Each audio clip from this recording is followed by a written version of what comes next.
Welcome, everybody, to the show. This is Counterclipping show number 194 for October 14th, 2024.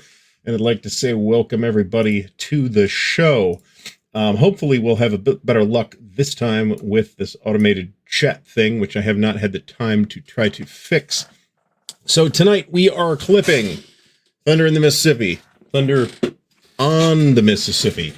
Which I didn't finish. I got all the units punched, and for scenario play, that's actually sufficient now that I've played it. But all the markers and stuff need to get punched. The general system markers, like the fatigue markers and stuff like that, I don't even need to punch those. Those have a standard table tray. One of these days, maybe I did do a video about that already. So anyway, I'd like to thank everybody for coming out tonight. And there's already quite a few people here who are not watching. This is, in fact, a Guardians baseball cap, but I am here, so not watching the baseball game. So, and I really need a haircut, and that's the real reason I'm wearing the hat. So there's that.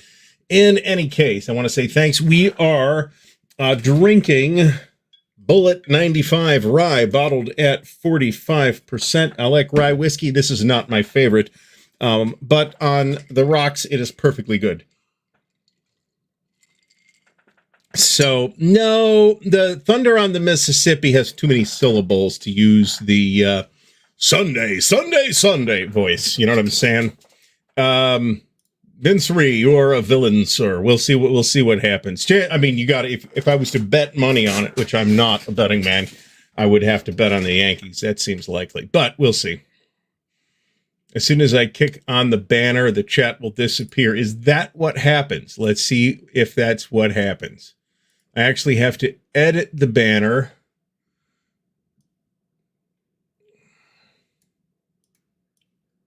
Real quick.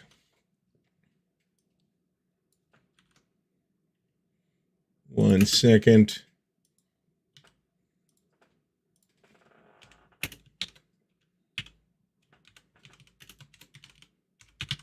I knew I forgot to do something. It was to update the banner. All right. So the banner is strictly through StreamYard, so it shouldn't be affecting anything on the OBS side. And the screen chat is on the OBS side. Like I mentioned before, it's an OBS plugin, and chances are the plugin's just flaking out. So we will definitely, Stigler, it feels like there's a lot of Florida folks that watch the show, doesn't it? I am going to just chalk that up to Florida folks not having anything to do on a Monday night. So unless there's those folks who are watching a baseball game, and hey, it's Florida and New York's playing, so in either league. So the chances are pretty good that there's a lot of Mets and Yankees fans in Florida. So, and Kilroy from here is here. So before we get any further, I suppose, let's say hello to Aaron Dennis, Alan Salazar, Alistair Logie, Bill Simone, Board Gaming Geezer, Cardboard Conflicts, Chad Kennedy, Charles Latorra, Chet Bell, Don Wendnar, Dale Brady, Daniel Silverthorne, Dave Poirier, David Zell, DJ Flippy Egret, Henry Hartman, welcome to the show, HUN644 New, the legend himself, fucko, is here, James Conway, Jeff Anderson, Jeffrey Edwards, Joe Hammond, Joe Okabayashi, Joe Mentum, John Stanley, Jonathan Dyer, Kilroy of Kilroy was here, is here, Kyle Harris, Meandering Mike, Michael Avanzini, Midi Doctors, Panzer Division Lair, Paul Dangle, Paul Sin, Paw Paw, Perfidious Albion, Ronald Nicholson, Ryan Heward, Stacking Limit, Stigler is in the house, Tim Greenhaw, Tim Zales, Vince Ree, William Aarons, William Bird. I apologize for anybody that is left out of the chat, of the call outs at the beginning of the show. As usual, it is YouTube's fault. So we do have some minor news this evening, but before we get into that, let's just remind everybody that please like the video if you haven't done so already. Please subscribe to the channel if you haven't done that already. And Jeff Beeler, you're always here, so you're here in spirit, even if nobody says your name, right? Super chats and super stickers are on. There's a whole bunch of links to support the show in the notes below. But remember that just by coming out here, you are in fact supporting the show, and I really appreciate it. We do have SD HistCon coming up in just a couple of weeks. So we're prepping for that a little bit, in addition to all the other nonsense that's going on. So, and there was some kind of, water in the basement. Right. So Personal BS. This was not as serious as last time. And last time it wasn't that serious, but it was, it's alarming, right? So I found out that there's a little bit of misting happening from one of the pipes that was worked on by some plumbers a couple of months ago. So they're going to come out and fix that tomorrow. In the meantime, the water is just turned off to that pipe. It was leaking on top of the ductwork, and then it was dripping down, so it was a little bit hard to locate it. But that is indeed where it was coming from. It was just a bad solder, because apparently the art of soldering has really declined in this country, apparently, among other things. So they're going to come out and fix it. So it's covered, and there was no damage or anything like that. The carpet got a little bit wet, and this was not in the game room. This was like out in the main area. So it's all good. Do you guys even have basements in Florida? My understanding was that was very unusual for Florida. So, yeah, Tampa. Was that Tampa? Yeah, that was Tampa, the state. Well, I mean, the roof was made of paper, to be fair. So, given that, it's not particularly surprising that it was damaged in the hurricane and that it will be fixed on Tuesday, having spent about $17 for new paper. So there's that. So, but, I do, in all seriousness, hope that everybody in Florida is safe from the weather as well as the pernicious Florida climate in general. So that's why I don't like Florida, is the climate. The people I have no particular issue with. The climate, however, sucks most of the year. So Alistair Logie points out an origami stadium was never a great idea. I don't know if it was fabric. It looks like it was fabric of some kind that roof was made out of. And hey, economical building material, but there's that. Compass Games fall sale is on, I believe, so that'll be running until like January if it's how it usually works. If not, then I'll report that news at a later time. Probably we will do an entire show on the Compass Games catalog sale at some point in the not terribly distant future. So, since it's about time that we did a publisher rundown type of video, we haven't done one of those in a long time. That may be a next week thing. Those are not zero prep shows, though. So, this, however, was in fact a zero prep show. Because I've just been very busy at with work and with all kinds of other stuff going on. The weather here is terrible now. Suddenly, it was beautiful all last week, and this week it sucks so far. I'm still taking it a little easy on the clipping this evening, by the way, because my wrist is actually quite sore. It's actually from excessive stretching on the keyboard because I did a lot of map work over the weekend. And there's a lot of like control this and control that. And this hand is not used to that. So this is typical. It typically runs into early to mid-January. So that would be my expectation, to be frank. So if it was Royce, if it was anything else, it'd be the other hand, wouldn't it? So I am, after all, right-handed most of the time. I'm actually one of those weird cases. There's what's called mixed-handedness, which means that you do certain things right-handed and certain things left-handed. If you ask me to throw a baseball or write with my left hand, I will present as a small, drooling child. But if you ask me to shoot a bow or play pool right-handed, I will be absolutely equally inept. It is a weird thing, but it's not that weird, to be fair. So not just Control-Alt, but like control. I mean, there's a lot of controlling, right? A lot of the control-based keyboard shortcuts. This seems like perhaps not the greatest strategy towards weatherproofing your home, if you just want to shrink wrap everything. So that doesn't seem like a great idea.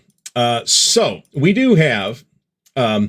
This is episode 194. Episode 200 is coming up, and there will be some giveaways on that episode. At least one giveaway. I'm not committing myself to multiple giveaways, but there will be at least one giveaway, and quite plausibly more than one on that day. So it's not like I don't have extra duplicate stuff. Oh, by the way, I found another magazine box of Dragon magazines that failed to make their way up to Noble Knight. So there's that. And big thanks and a shout out to Noble Knight, the official sponsors of the Counterclipping show, and we will, of course, hear from them later. So this sounds more like a DVG product to me, doesn't it? Jim Cantor commander, or field commander Jim Cantor, or whatever that guy's name on the Weather Channel is. So, Bible Board Games, thanks for stopping by. So, yeah, I mean, I don't know what the like genetic condition that results in this is, but I do this too. I had to get a different bow because I shoot a bow left-handed, for example. So this is not an Indian, as a matter of fact. There are no, well, let's not put it that way. But there's no Cleveland Indians anymore. Well, maybe there are, but there's not a baseball team called the Cleveland Indians anymore. There you go. And in fact, a game called Hurricane Ace, based around flying hurricanes, is not the worst idea I've heard. So, holy cow, 90 pounds of... How many, what are they, like a pound and a half a piece? I mean, they've done, like, what, 100 issues of it or so? Something like that. So, yep. It's not, like I said, it's not that weird. So, I don't know about foot preferences, but for like bow shooting, you do use an eye preference, and it's awkward for me. So in any case, all right, we do have 2 additional pieces of housekeeping to do before we get to tonight's topic, which is perspective in Wargames. That is, what perspective are you playing the game from, by the way? Well, right, deal with it. It is what it is, right? What am I going to do? Get mad? What's the point? So it is what it is. So in any case, and they are playing in the American League Championship Series tonight. So in fact, right now, we'll see what happens. Like I said, I was pretty, I mean, being from Cleveland, you're pretty used to a gloomy outlook when it comes to professional sports. Let me put it that way. So once it was tied, once they were down 1-2 to Detroit, I was like, oh, that's it. They're doomed. They're fucked. So in any case, well, maybe this is possible. It's certainly in my case for many games. So what we're actually doing right now, I've actually got, let me do the actual piece of, there's 2 pieces of actual news. One of which is the new campaign, which I said that I would start this week. So as you folks know, Noble Knight is the official sponsor of the Counter Clipping Show, and in the video description there is an affiliate link. And if you're going to buy stuff from Noble Knight and use the affiliate link, then I will get a little bit of a kickback in the form of store credit. And we've now run, this will be campaign number 4, I believe, that we have successfully concluded. So we're going to announce the start of this one tonight. It is the campaign for Advanced ETO. And the fact that I was clipping Advanced PTO for the last couple of weeks should have been the kickoff for that. Should have been the tip-off for that, I should say. Also, I'll get to that in a second. So this is the companion game. I think there's a really strong chance of us playing this before too much longer. So we're going to try and acquire a copy through Noble Knight. They run about $7.75 at the moment. So, but we will see what happens. And if I can source one for what I consider to be a reasonable price outside of Noble Knight, I will. And if that occurs, then the campaign may pivot, but I will announce that at the time. We did a little bit of that with the SPI stuff, but because there was 5 games in the campaign, it didn't apparently disrupt anything. So I don't know anything about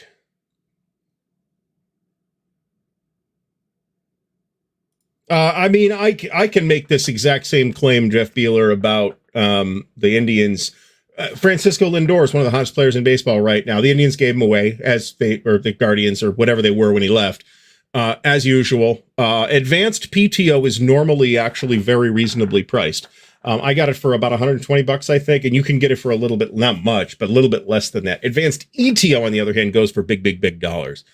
So, and Paw, thanks so much. You are offending the Commanders fans on Indigenous Peoples Day, so paying the Super Chat penance. There you go. Thanks. Much appreciated for the support. So I don't know that Washington Commanders is a particularly better name than Cleveland Guardians, but I'm not like in love with either game. But you know what? A lot of it does come down to what you grew up with, right? And it just seems jarring, you know.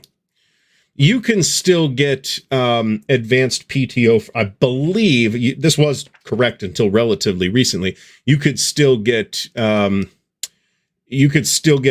PTO from Decision for more or less retail price. So Mike Reed also has some oddball things. He is left-handed but shoots guns and bows right-handed. Left-eye dominance is the factor. Yeah, for me, it's the handedness that's the bigger factor, to be completely honest. So I'm not sure. This might have been when I was not paying attention. So, yes, this is approximately correct. I was rooting for I've talked about this like last week or the week before. I was rooting for the spiders, actually, because there's at least history behind it.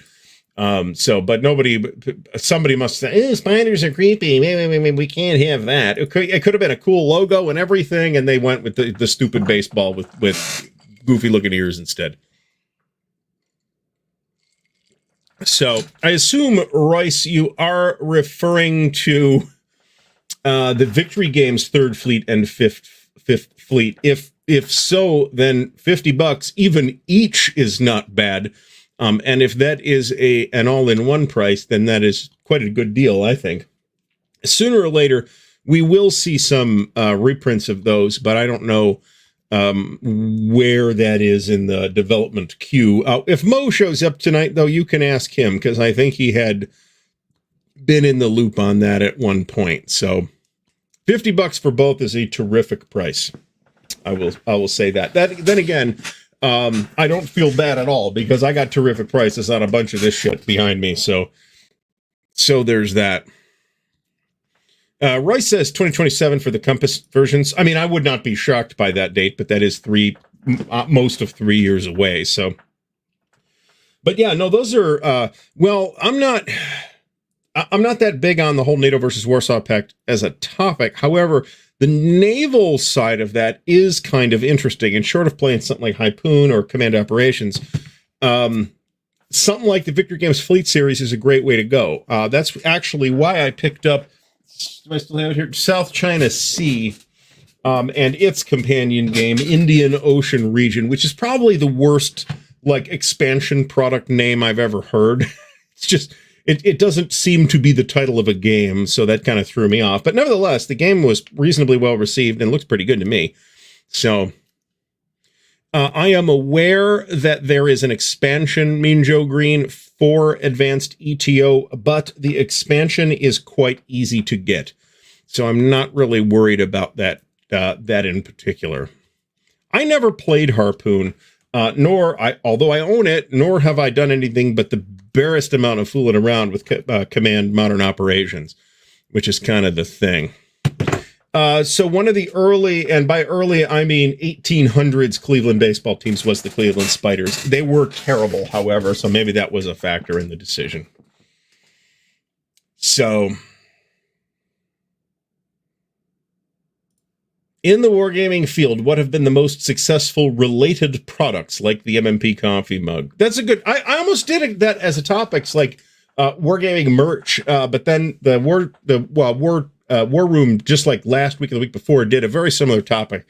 And while I'm not afraid to steal it from them, I would like to not steal it from them in the same week. So, well, yes, but that was so long ago and the landscape was so different back then that I'm not sure that really means anything. I would stack up the 2024 Chicago White Sox, for example, up against the worst of all time in any sport. So, this won't go anywhere, to be honest. It's a corporation. It's a private corporation. You're going to tell a private corporation what they can and can't be called? I don't think so. That this is legal.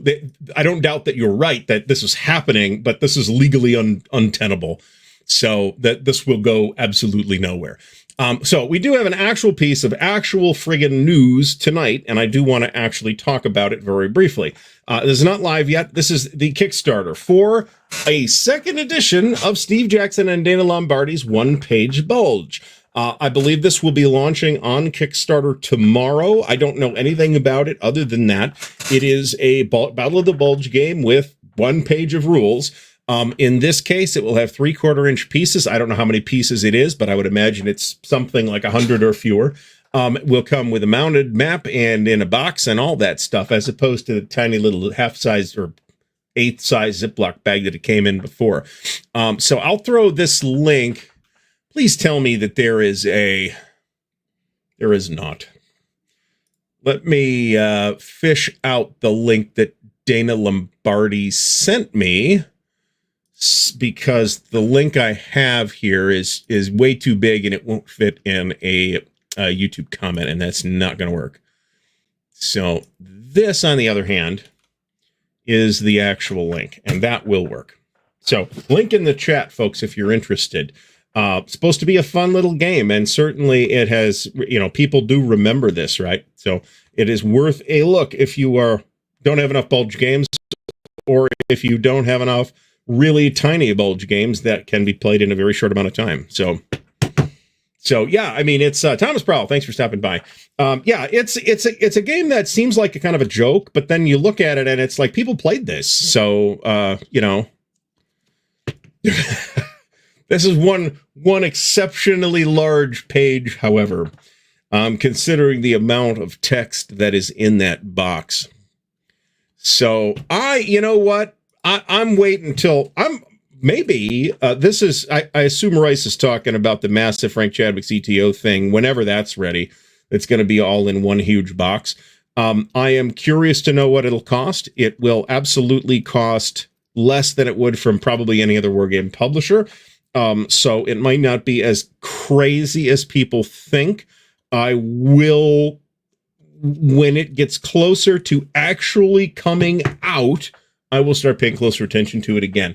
I just feel like I was paying reasonably close attention for quite a while, and like nothing was happening, so I stopped. It is not a less interesting project now than it was at the time.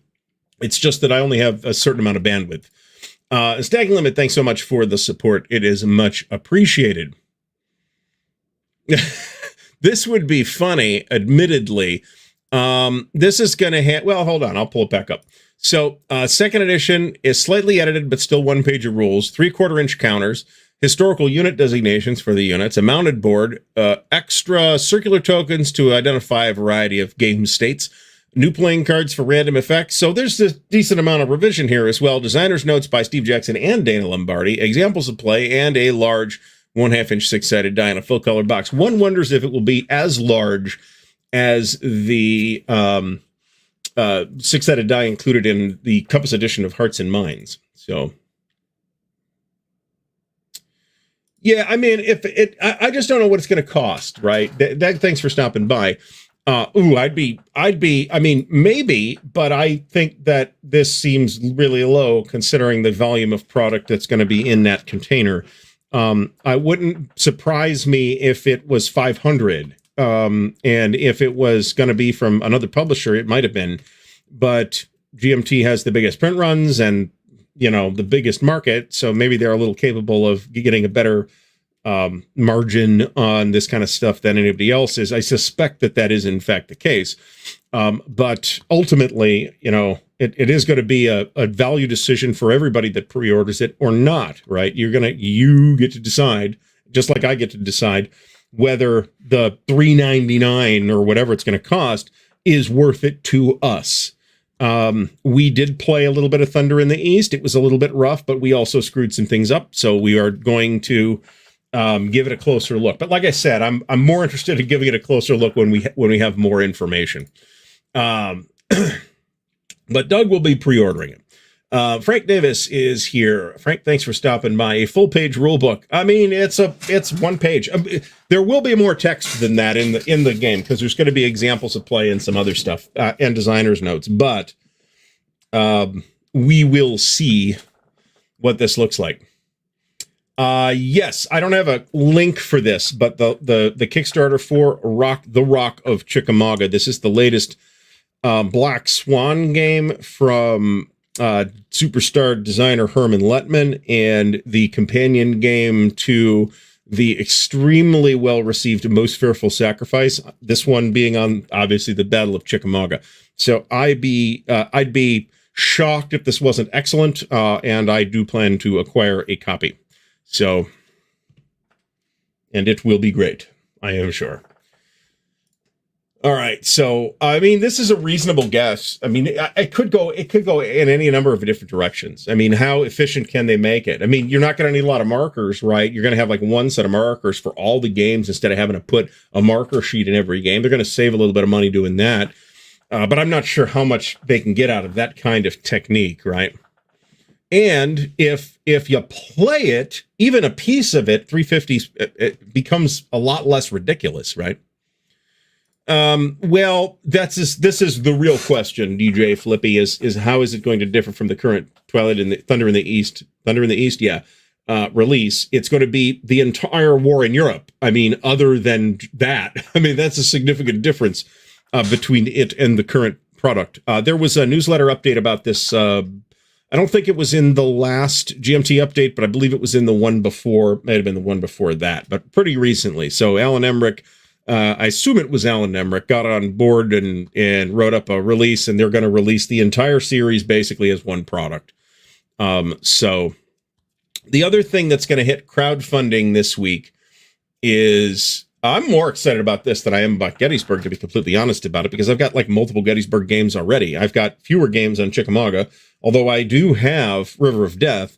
I'm kind of waiting to play that for the new edition, whenever that and I can wait a couple of years, and I'm not expecting that soon, but I'm happy to wait. Generally speaking, there's plenty to do. So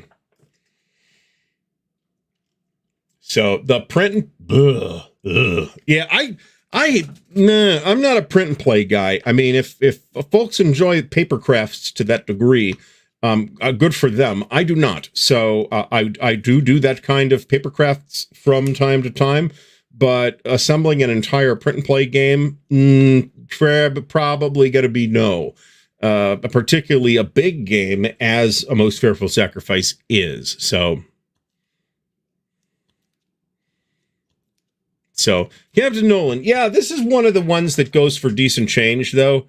And I'd rather wait for an update, to be honest. I don't know that we're going to get one, but I'd rather wait. So I'm kind of, I like both Line of Battle and GBACW. I like certain things about either one better than the other one.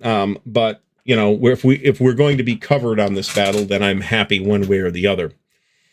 So in any case, continue drinking the whiskey here. All right, so we got that done. Yeah, it just a huge project, and I don't have the workflow set up for that either.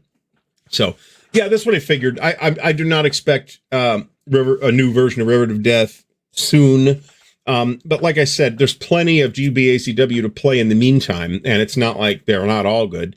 So at least I think they are. Maybe I've heard good things about Gringo. Gringo's the oddball, right? So. Yeah, this is why you know what? If this is your jam, like to relax, that makes complete sense to me. This right here is my jam for relaxation. Actually, is clip encounters. Usually we'll have some TV or some music or a movie or something like that on, and I'll just sit here in front of the computer, clip encounters. A lot of times, frankly, it's just YouTube videos, but. So, lest you think it's more exciting than it actually is. But this seems crazily cheap, to be honest. So, yeah, no kidding. That's pretty cool. Shades of Rich Berg a little bit on that, right? Then again, this is... I mean, in neither case would that be a huge problem, right? But that's pretty cool. So redrawn map, I would assume that those early era GMT GBACW maps had some issues.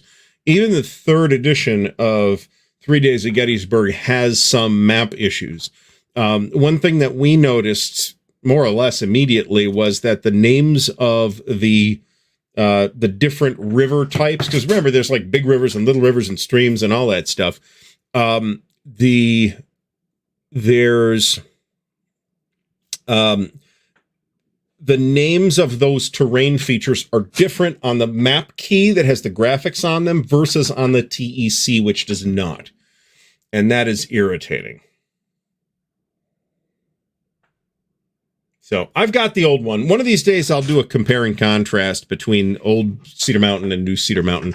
That seems to me to be the best one to do that with. I guess I could do something out of Jackson Corinth instead, since a bunch of that stuff is available again now in Death Valley. So that's possible. But at some point, I would like to do a compare and contrast between SPI era GBACW and a GMT era GBACW. So, all right.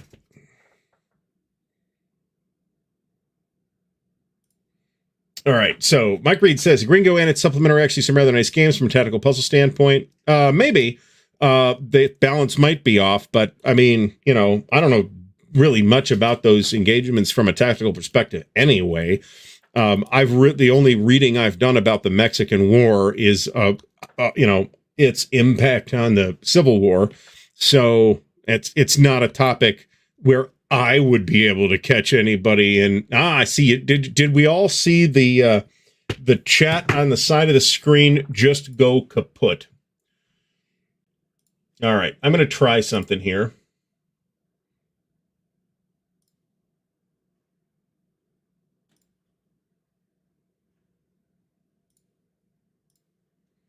All right, so we'll see if it works again now. Look at that.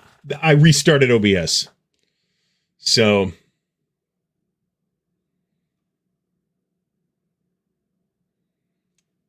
all right, so Stigler says that River of Death, not the best Chickamauga game, but it's about the other one down there.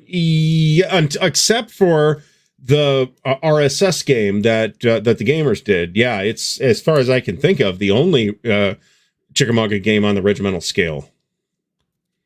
So I now have, thanks to a generous donation from somebody, I have the Gringo expansion, which was kind of the last GBACW piece that I needed. I always have to check myself when I say that stuff now. So, well, it is what it is, right? So, it is what it is, meaning this terrible news. But Mark Herman is not here because he's probably watching the Yankees. It's in New York, right? So and it's the Yankees have home field advantage, so nobody should be shocked.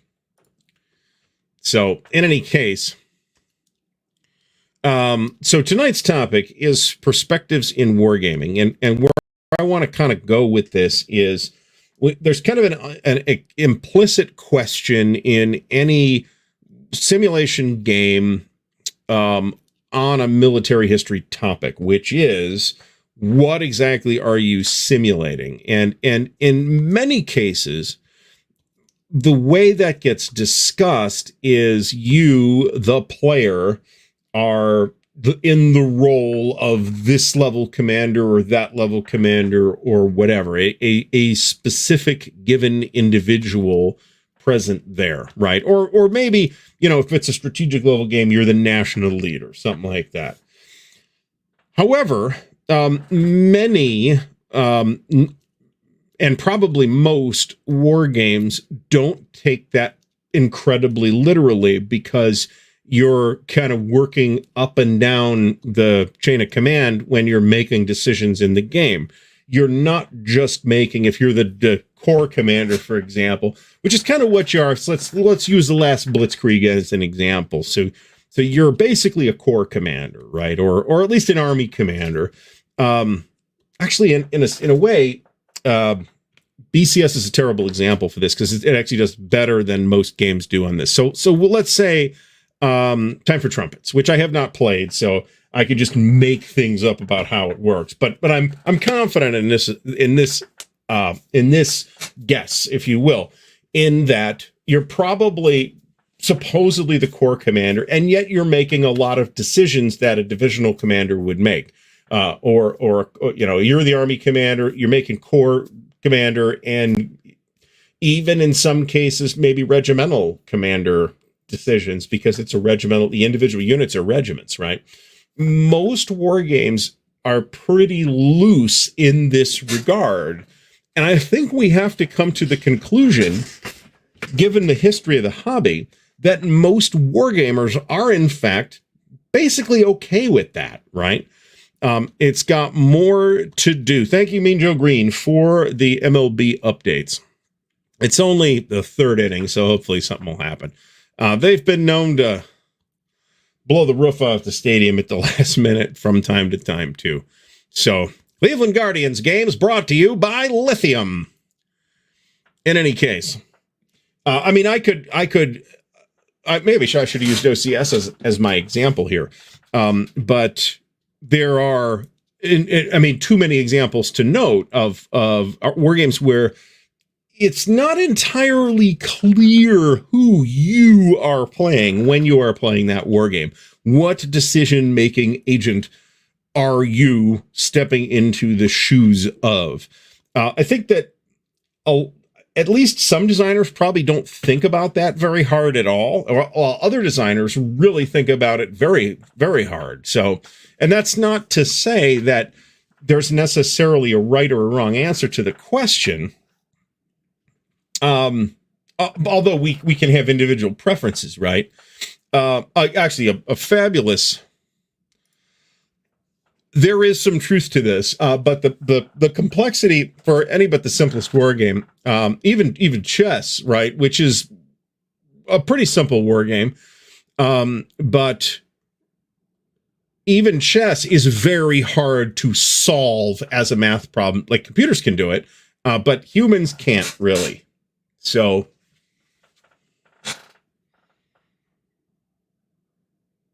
all right. So that's yeah. So I would not be able to catch this kind of detail, to be frank.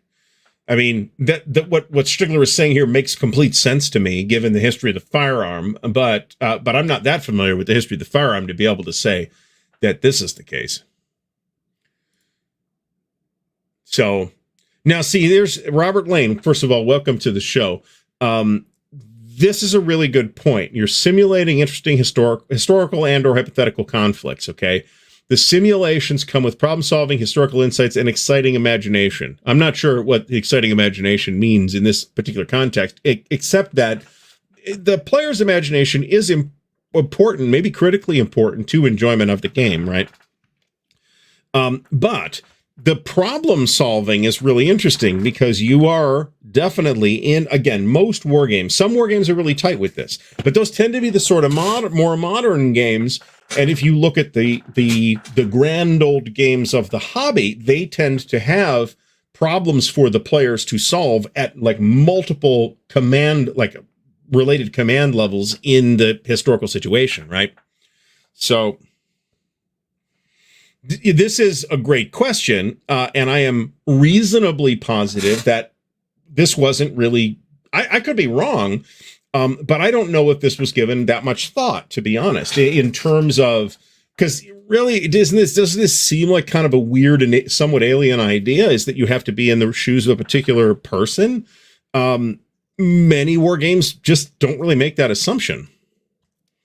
So I tend to agree with what Doug is saying here, and where he says, one of the first questions the designer needs to ask is, what is the player's role? When they don't, you end up with a lot of mechanics and components that aren't appropriate for the supposed game scale. This is unquestionably, I agree with this.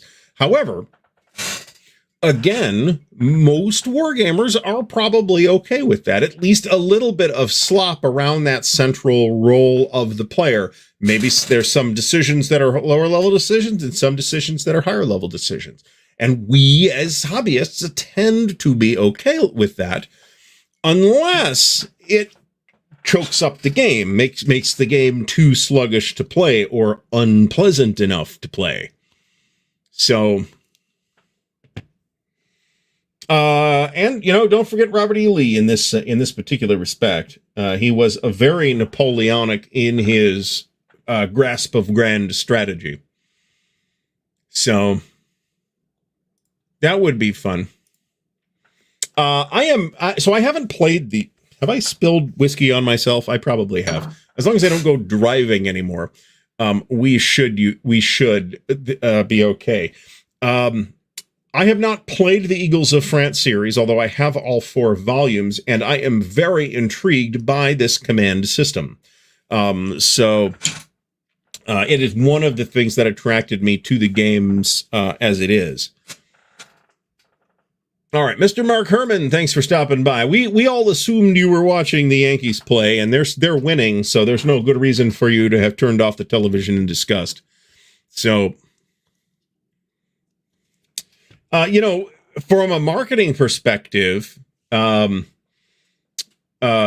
did similar stuff as well. If you think of the little taglines at the top of the flat trays, the time is June 21st.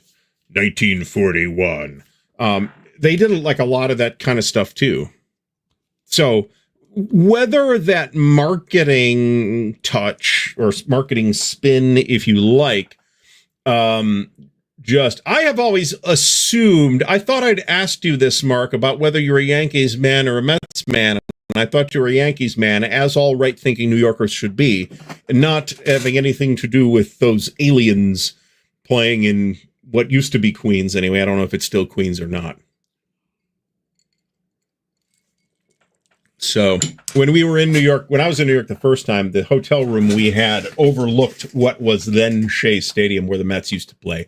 But that place has long since been bulldozed. So, well, the game giveaway's coming up, just not tonight. TCS. Now, see, this is another question where there is some degree of overlap between the question of the role of the player and command and control mechanics, but they are not necessarily the same thing. We are about, as I think I mentioned last week, we are about to mention, we're about to start playing TCS this Wednesday, actually, with Screaming Eagles. So this is, I suppose, fair, but, it's an unusual situation that nobody is in outside of New York City, and I guess Chicago. But I'm pretty sure that if you are both a White Sox and a Cubs fan, that just gives you the opportunity to get beaten up twice as often. So, all right. Hexy, thanks for stopping by. All right. Justigard says, this is the very first question he tackled when he started designing, so essential to verisimilitude. And I think it is a question that designers ought to ask. But I don't know that designers necessarily always do. And again, I point to the history of the hobby, particularly the more traditional end of wargaming. Then I do think that, let's say that the new generation, the new wave, are we calling them a new wave of designers? Your David Thompsons and other clever youngsters are starting to consider these kinds of questions as a core question to ask, as Justin mentions here. It's one of the first questions he asked. And frankly, that's a question that I asked when I started working on something. But I was also okay with there being a little bit of sort of scale drift too. So Mike Reed says Berg was a Mets fan. Yeah, I guess what did the Dodgers fans do when they left, and that was in the 50s, I think. All right. Frank says that most gamers don't think about a game's historical correspondence beyond map and order of battle seem implausible. I am inclined to agree with Frank here. I think that most wargamers probably don't care as much about this. They will, as Stigler mentioned up thread, if there's a game about the Mexican War and the units are armed with weapons, and that is a factor in the game system, that weren't available at the time, then that is going to be a sticking point for some people. But in terms of role assumption, no, I don't necessarily think that most wargamers think in these terms at all. So, oh yeah, I have no idea where the Mets play now. So apparently, the baseball gurus are all rooting for Yankees and Dodgers because the feeling is that if it's a Subway Series again, nobody's going to watch it if they don't live in New York. So, all right. So Captain Nolan mentions the Civil War Brigade series allows you to play the top level of strategy by giving orders, and then straitjackets your role as a lower level commander. This is true.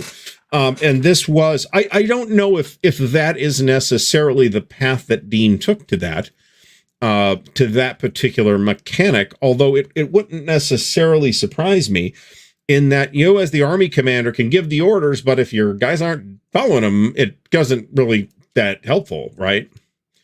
So you're still doing some micromanagement at that, again, taking you as the army commander. You're in that role, but you're still making decisions as a division and even brigade commander. You are merely under more restrictions in those roles than you are as the army commander, but the army commander can't do it all himself. So there's that. Yeah, that is a bit depressing if you ask me. I wasn't invested in the Expos or anything, but it's always sad when a sports team leaves their home for decades, right? So, all right, Ronald Nicholson, Ron, thanks for stopping by. Got rid of Gato Commander because it puts you in charge of more than one submarine, but you could give them orders to dive. What role is that? The magical radio ferry, I guess, that allows you to telepathically send orders between submarines. I don't know. This, I think, is more it could be anyway. I don't own any of these DVG solitaire things except for Field Commander Napoleon, which I do have a pretty high opinion of.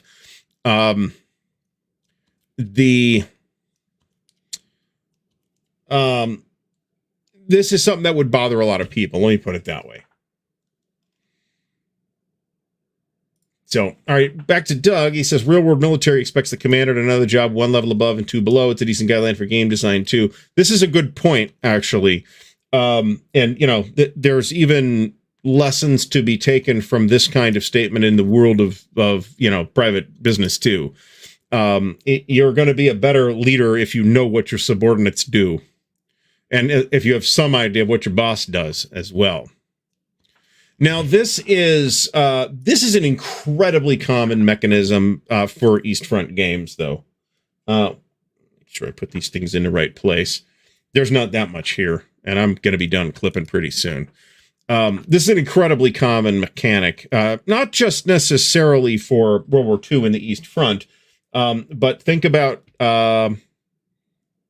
I'm not 100% sure I remember whether this is reflected in Paths of Glory or not, but it definitely is in When Eagles Fight, where, and I screwed this up in the playthrough series, where the Austrians have some mandatory attacks they got to make against the Russians, and they're going to be terrible attacks, and they're going to get kicked in the face. So this is not shocking.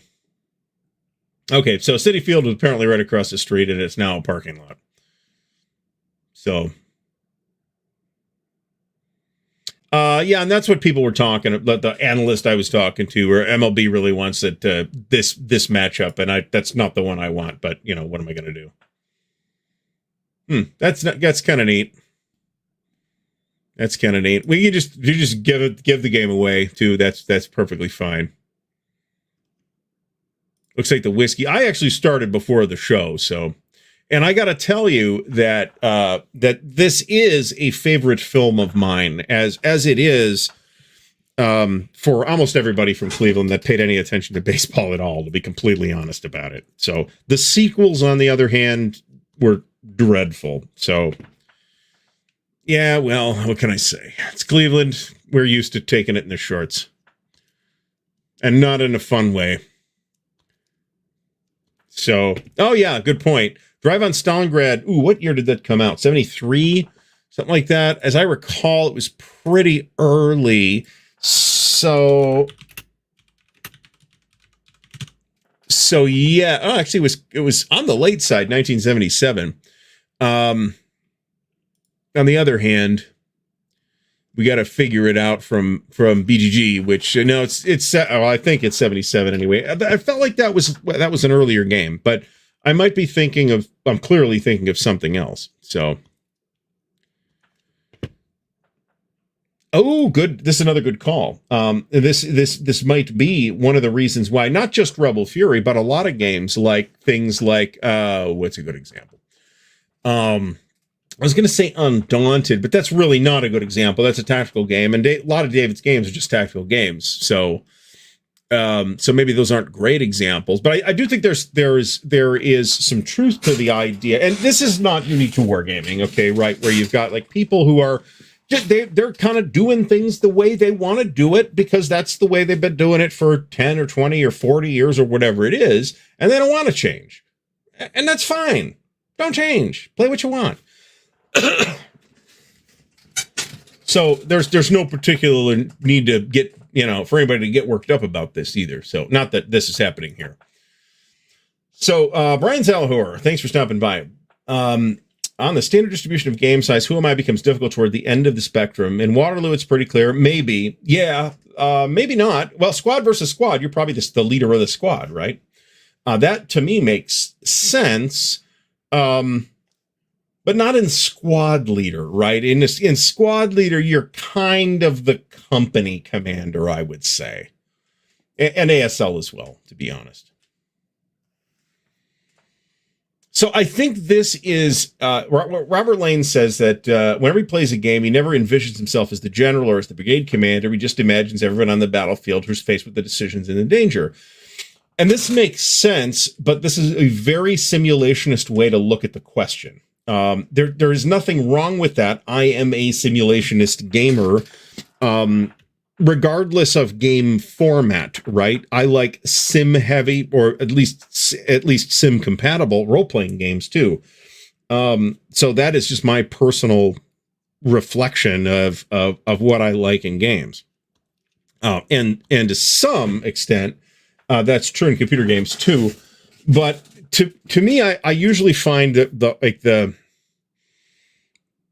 the grasp of video games tends to me to be not terribly intuitive, unless it's a game that like has a physics model and I can kind of learn the physics model. If it's like a big mechanical edifice sitting behind the scenes, as is the case with something like Command Modern Operations, or frankly, even like EU4, I might play a lot of games like that, but I tend to suck at them. So Drew says that perspective often requires hidden info. And this is true. The computer is really good at keeping info hidden from you, which is a bit of a two-edged sword because the video game designer may use this feature to cheat or to allow the AI to cheat.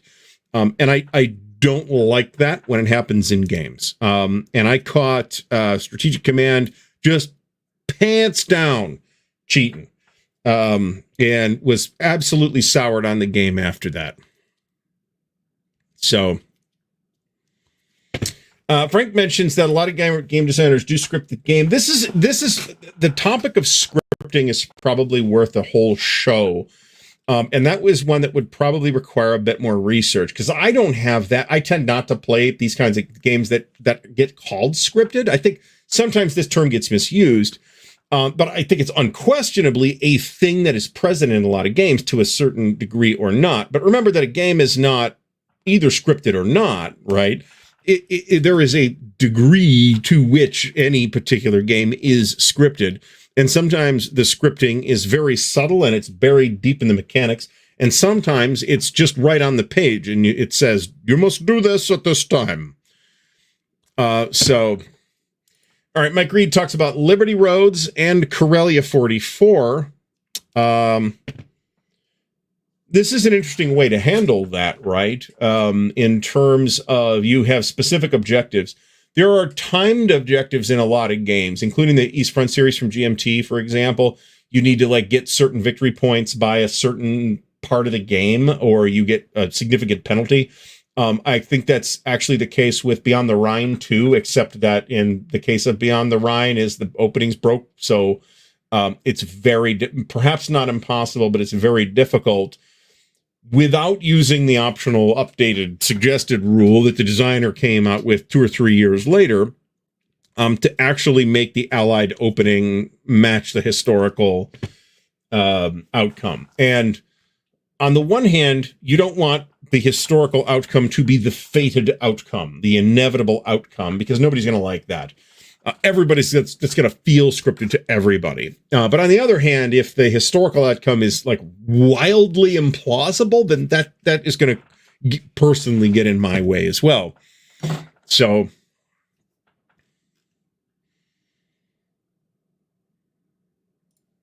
all right. So, yep. Doug knows what he's talking about. No doubt. Could have won solo. There are no written orders in SPI GBACW. I'm not sure what we're talking about.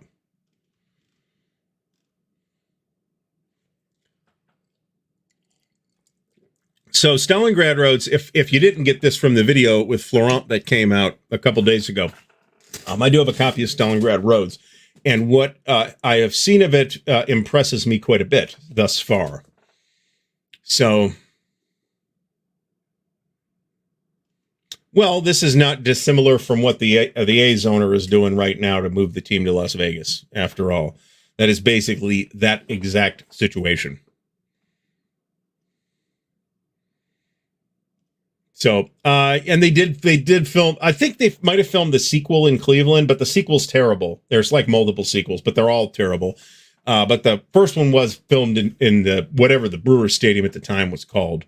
I still haven't forgiven the Brewers for jumping to the National League. I think that's uncouth of them. Mark likes telescoping designs, but he preferred that the player role be stronger and not weaker. Well, I mean, this is, since Rebel Fury was one of the games that came up in the conversation here, yeah. So, if there is, so there is sort of a classic wargame paradigm that began to be countered, I would say, maybe earlier, but I would say it was very obvious that people were reconsidering it in the 90s, where the classic paradigm is you have X number of pieces, and on any given turn, you can maybe do something with every single one of them. And that is not a thing that I like, because that, to me, that does not produce an interesting decision, or produces a less interesting decision, I should say, than if I have to decide what I can actually accomplish with what I have to work with this turn.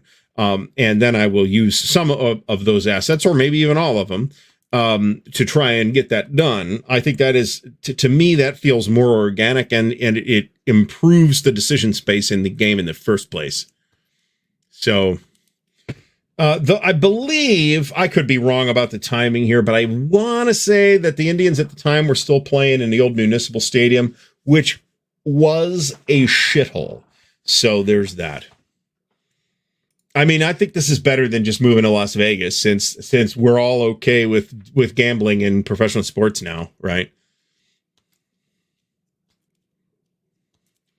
I mean, this is kind of true, but I guess in this perspective, this makes Squad Leader a really ideal example, because what this means is that Squad Leader ASL do not have a clear vision of what role the player is assuming.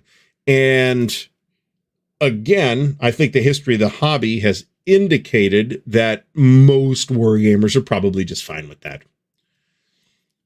And some aren't, and that's why we've seen a lot of these, these games that have begun to challenge those assumptions, right? Now, this is Perry Sparopoulos mentions the classic Wargame Fog of War issue, and this is totally, this is a real phenomenon. This isn't just, it is a related, but not the thing we are talking about tonight, right? And as Captain Nolan mentions, block games. There are other approaches to Fog of War as well. I'm kind of, as a wargamer, this is just one of those things that you kind of got to come to find your own peace with, right? In terms of just having way more information than the historical people on the ground had. So, Thomas Prowl prefers the term storyboarding to scripting. This probably warrants a whole conversation, but, what does that that storyboarding process look like, right? I would be interested in learning more about any designer's really process for thinking about these issues. And honestly, that's why I picked these topics, because I'm interested in, to some extent, it's me wanting feedback and getting it out of the chat. Thanks, everybody. And to another extent, it is talking it through to both extents, right? Talking it through myself to kind of clarify how I feel about it in some cases. So, in any case, let's see what we got going. Whoops. Let's see what we got going on here. I need some more dividers. And of course, there we go. That'll do. We're all ready to go here with this already. This is easily going to fit in one counter tray, by the way. So, join the club. It happens.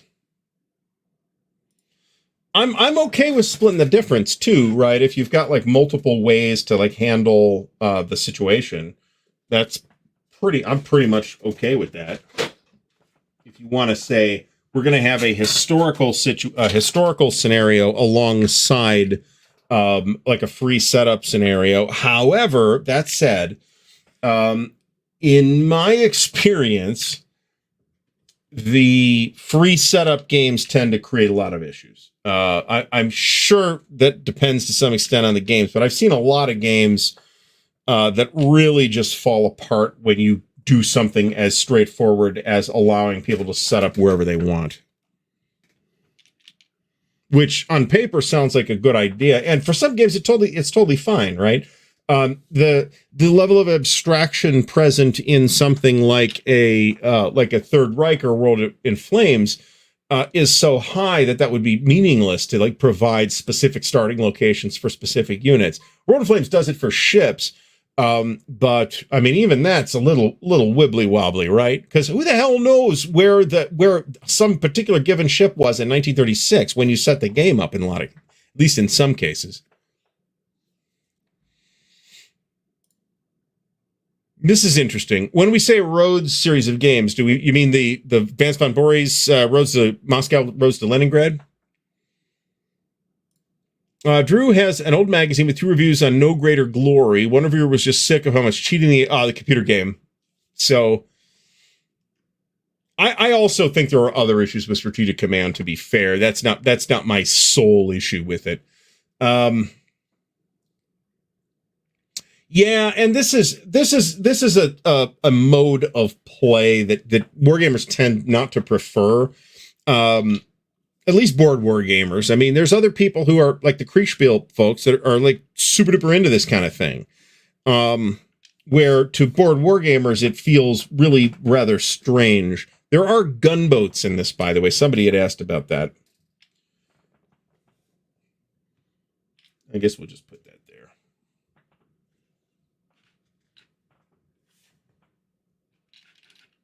I don't have to be particularly fussy about the way this thing gets organized, because it is and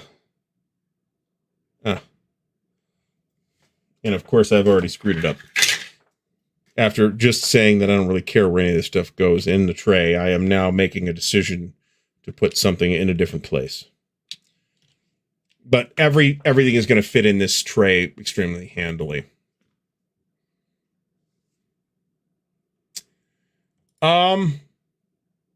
Maybe. I mean, this is certainly, I think this sounds cool, but at the same time, games are complicated, right? They are, as somebody pointed, I don't remember who this was, and I apologize. As somebody pointed out, what a game is this, to some extent complicated mathematical model of a situation, right? Whether that situation is a battle or a war or a political campaign or a baseball game. It is a mathematical model of it, and how sophisticated you can make that mathematical model depends on the willingness of your players to put up with it. And to some extent, the ability of your platform, if that's a computer game, for example, to pick up the slack that where players might not want to deal with this level of multi-management. Mo, thanks for stopping by. So, okay, so we're talking about this series, which I have played none of, so never mind. Oh, this is fair too, actually. This is very different games. Very different games. Ooh, good question. I'm a strong proponent of the Simonich operational games. I think they are generally very good to absolutely outstanding. Let me put it that way. I'm not arguing with any of this. Not arguing with any of this. All right, folks. I think I'm going to try and get caught up on the chat a little bit. Greg Alexander is off topic. That's hilarious. Yeah, Stigler's videos are good. Stigler doesn't do, he's not like me that I do like a couple of videos a week. He does a video every once in a while, but those are excellent and you should watch them. So, all right, folks, we are going to hear from our good friends at Noble Knight Games, the official sponsor of the Counterclipping Show, while I try to get myself unbacked up from the chat. Here at Noble Knight Games, we've been carefully growing the world's largest selection of board games, role-playing games and dice, war games, miniatures and paints, card games, and more. Going on 25 years now. Our rustic castle contains more game and hobby goodness than you can shake a stick at. Complete with careful packaging and the finest customer service the land can provide. You can buy, sell, trade from anywhere in the world, just like nature intended. Noble Knight Games. So thank you, Noble Knight. Actually mentions he's starting to enjoy games with non-phasing player reactions. I have mixed feelings about this, and I feel my feeling on it right now is that I prefer these sort of high interaction games where you really can't step away from the table for like shorter sessions. Where I don't like this kind of thing is in like a convention play situation where the expectation is that we're going to be playing for something like 8 to 14 hours that day. I feel like I need a little bit of a break in there somewhere, right? So, in any case, you can, but you're losing so much of the experience that I don't think you should, unless you are merely solitarying those kinds of games as like a vehicle for learning the game system. That to me makes sense. But you're not going to get a full experience of that game out of it. So, Mike Reed, this is a great point here, because this is in fact the exact situation, the exact design question that Mark Simonich had to face when designing U.S. Civil War. Right? We know who's gonna end up being good, who's gonna end up being bad, and who's gonna end up getting shot by his own men in the back in the middle of the night. So, do you script that? Do you say this is how it works? Which was the decision that Mark Simonich landed on. Other designers have done very different approaches for that, and the obvious one is Eric Lee Smith, of course. And I still would, I'm going to say that I don't mind the schedule in U.S. Civil War, but I would have loved to have had an optional dynamic leader rule, which I have a hunch would have doubled the length of time it takes to play the game. But, that's why I'd have made it optional. So at least, like an expansion or something. All right. So Thomas mentions his storyboarding process for Axis Empires. Done on Excel spreadsheets to determine the likelihood of events, number of steps received when... Oh, no, do not send me the spreadsheets. I've got plenty of my own projects to work on rather than poring over somebody else's numbers, but thank you. But that's informative, that just, the methodology of doing it. That's more what I was asking for. Using Chitpole, yes, you can... so DJ Flippy says Chitpole can represent bungled or delayed order of delivery without adding complexity or design overhead. But there are a number of ways to do that. Chitpole is only one of them, right? You've got the random order, you just roll to receive the order in line of battle, for example. And then at that point, you can start executing the new orders as opposed to the old orders that you didn't want to do anymore. So, in fairness, it helps that it is an awesome game, flat top.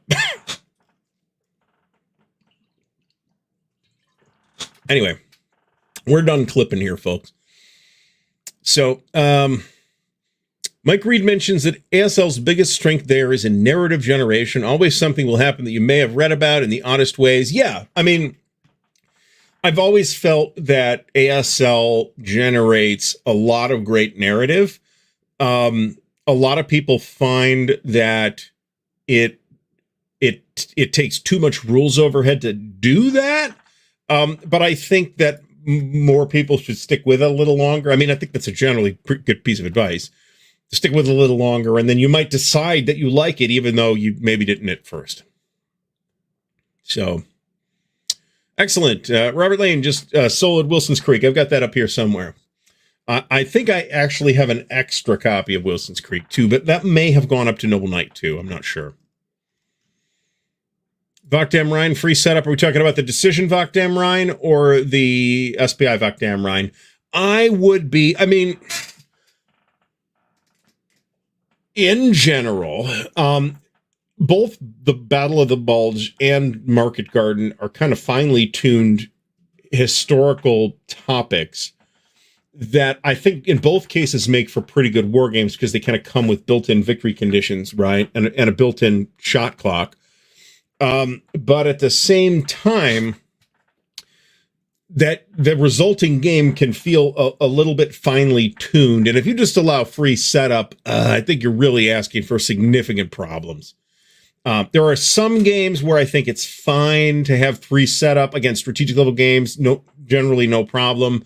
In almost all cases, I'd rather have a historical setup, to be honest. Mark Herman mentions that in SPQR's version of Kanai, he and Richard Berg used different sources that each had a different order of battle and setup take on what happened. They didn't decide, but gave them all the above so you could see them all. That's great. And then that's one of the things that drew me to GBOH in the first place, was that sort of depth of historical treatment, in that sometimes you'll have conflicting sources. The Zama's like this too, right? If you look at, I want to say is it Herodotus wrote about Zama? But then if you read Livy, you get completely different numbers for both armies.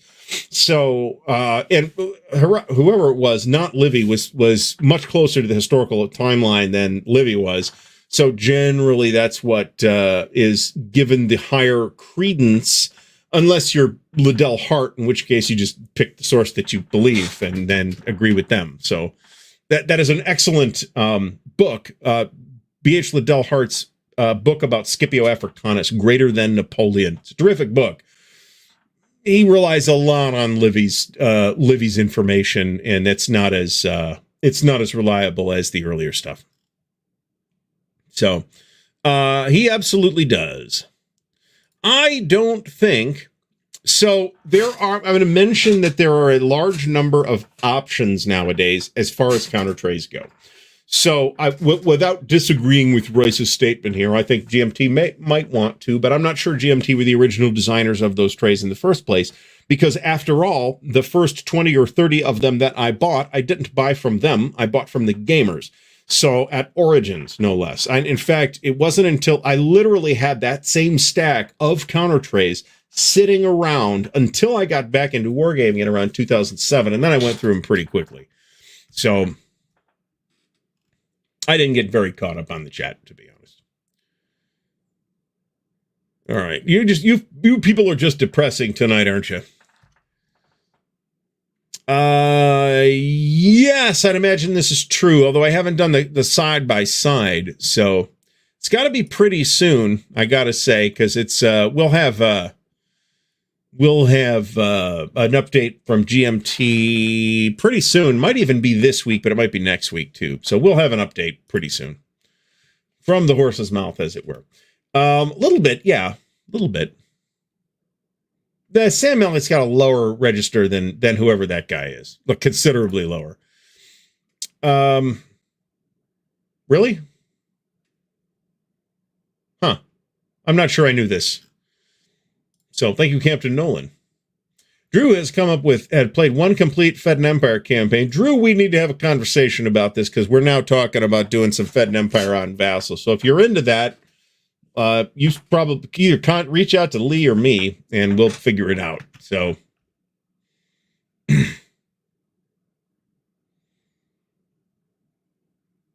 No, I did not get the new Noble Knight commercial, but that's okay. I am okay with that. There's some truth to this, actually, particularly if you're a dunderhead like myself, who can't sometimes remember where his phone is when it's in his hand. So maybe we all have such moments of spectacular stupidity, but it feels like you don't when it happens.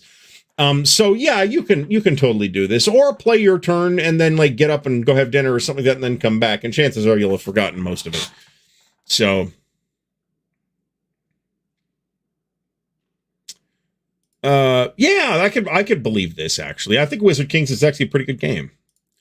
So, Doug says that two of his favorite systems, BCS and GCACW, share a common characteristic. They include subordinate units about 2 levels below the player's role, but restrict the player's ability to perfectly control them.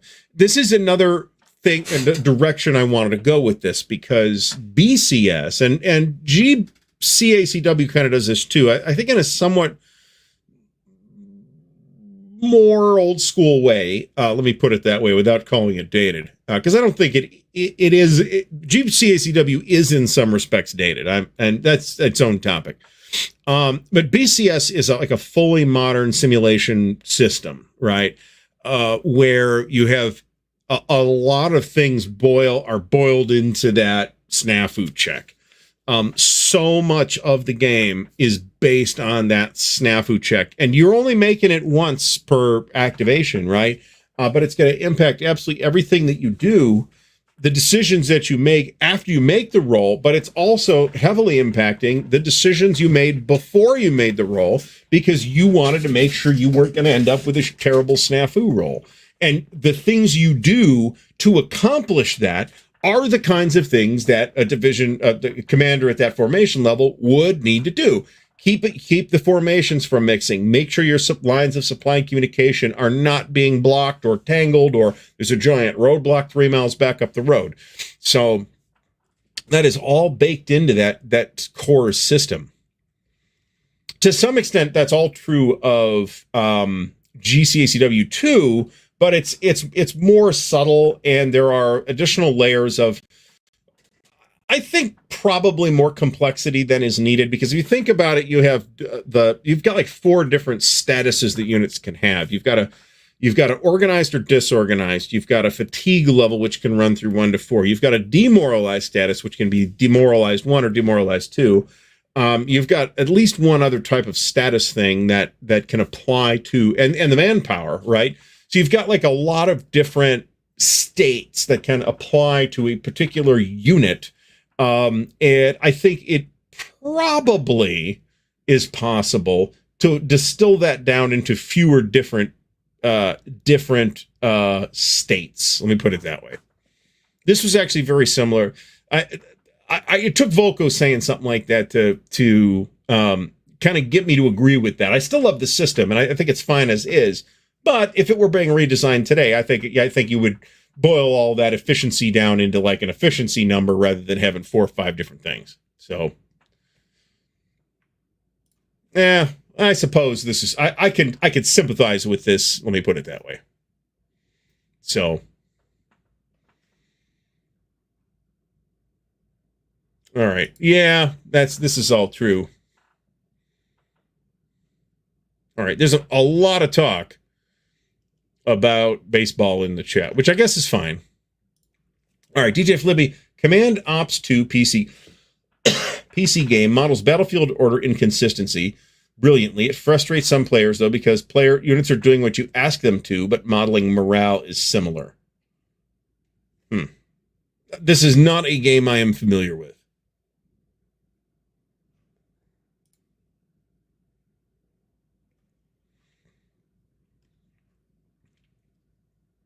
All right.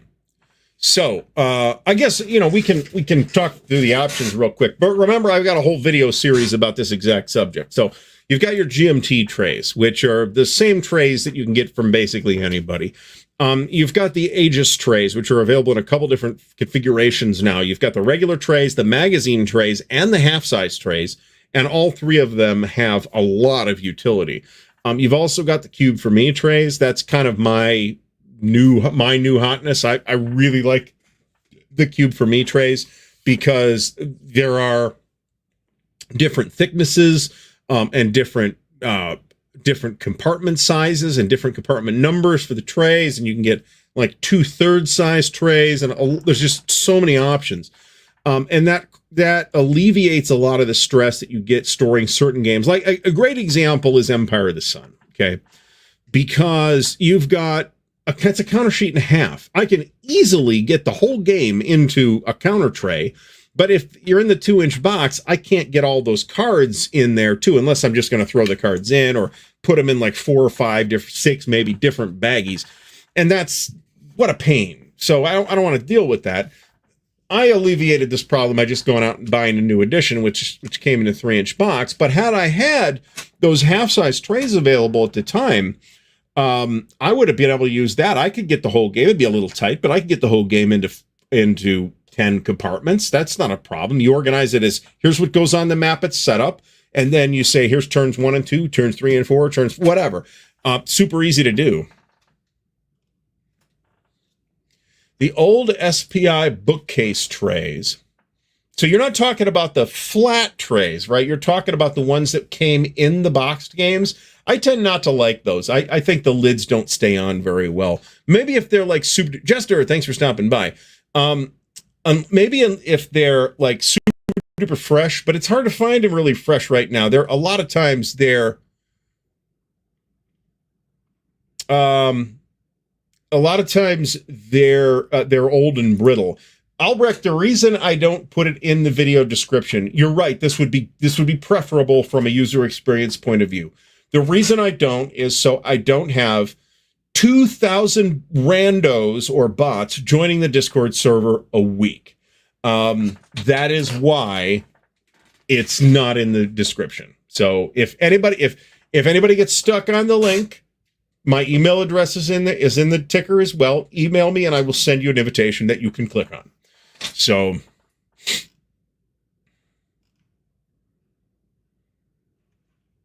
all right, we're catching up here.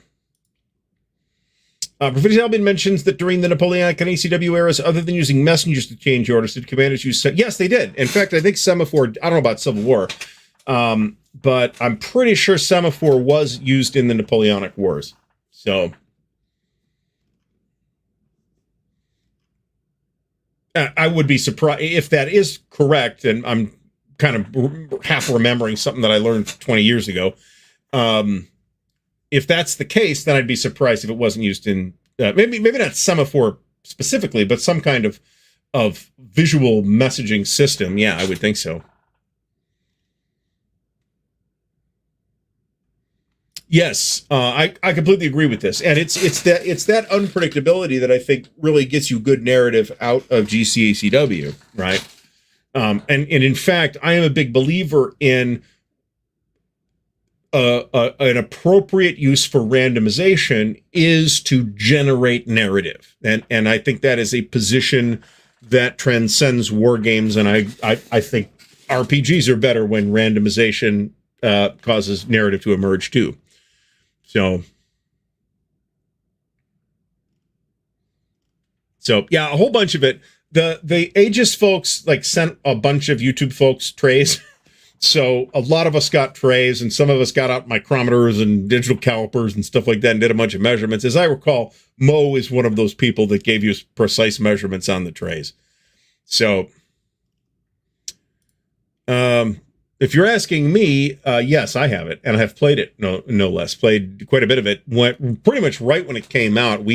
Within a couple of weeks, we had thrown it on the table, and I had the thing punched and clipped and organized in a very unsatisfying way very quickly. I think I clipped the entire, like 10 counter sheets. I think I clipped the entire game in 3 or 4 days, to be fair. Well, it also, to be fair, the flat trays, remember when the flat trays came out in like 72 or 73, that was kind of a very innovative piece of packaging at the time.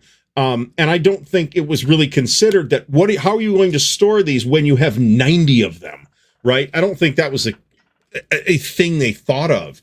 So I don't want to say that the flat trays hold up as a good storage solution today. They do not. However, when they were introduced, I think they were a good idea. So,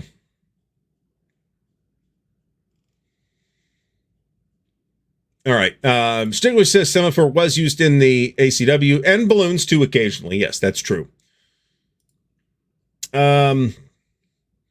Yep, I agree. I agree with this too. I think it could be a little more streamlined, as much as BCS is, to be fair. But and the magazine trays are fantastic. I will 100% agree with that. Yeah, this is true. I've never read the book. Was this the case in the movie? I think it was. Was there a movie of this? I thought there was. Though, and this is also true, the SPI flats were an improvement on the white boxes. That's absolutely true. So as an example, where is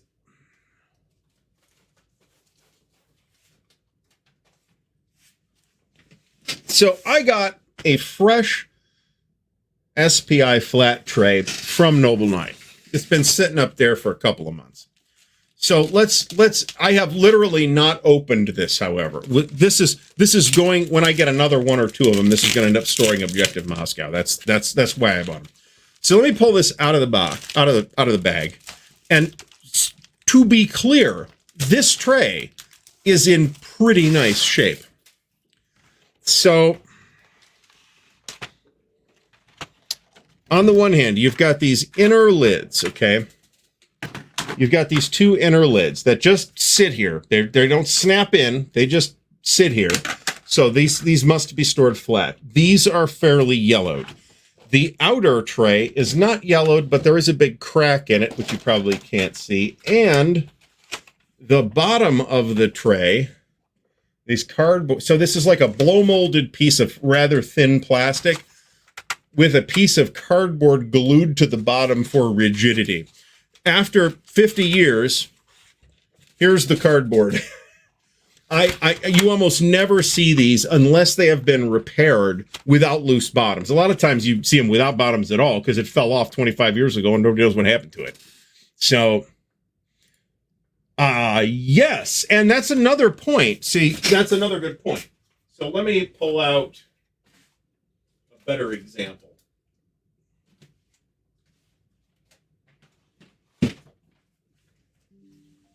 A better example that will be illustrative.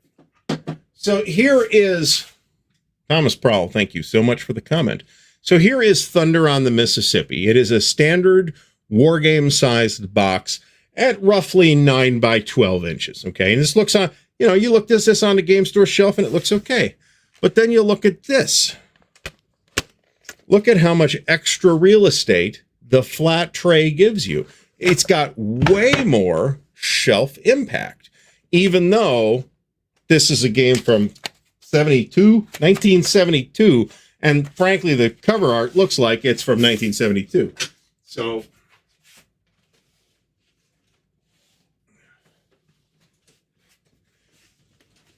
now, I don't, I agree that SPI flat trays do not hold up well today, and today in 2024 are not a great storage option. However, at the time, I want to cut them a great deal of slack. So, and I have about 9 games in the flats plus an empty tray. I need two flats for Objective Moscow. So. The loose bottoms, as long as you have the bottom, it's not that difficult to deal with because you could just glue it on. I just use white glue for that kind of repair. There's no sense in using like archival acid-free glue. The plastic itself is disintegrating. So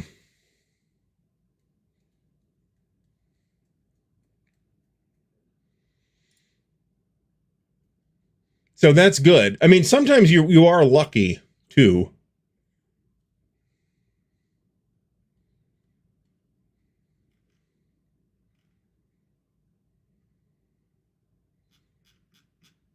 So remember, though, that SPI didn't start introducing like shelf quality boxes until a couple of years after the flat tray.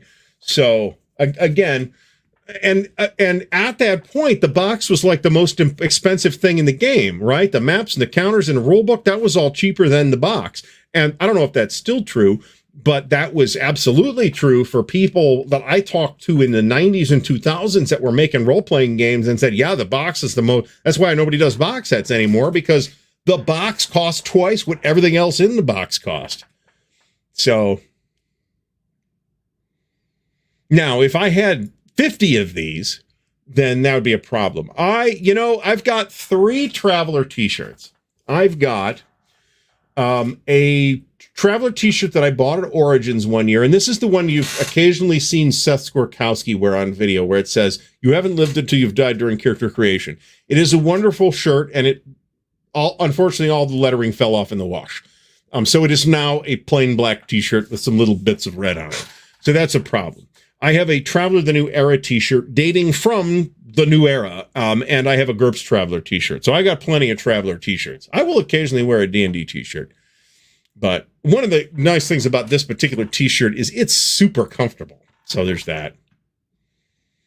Yeah, so I think this is still true.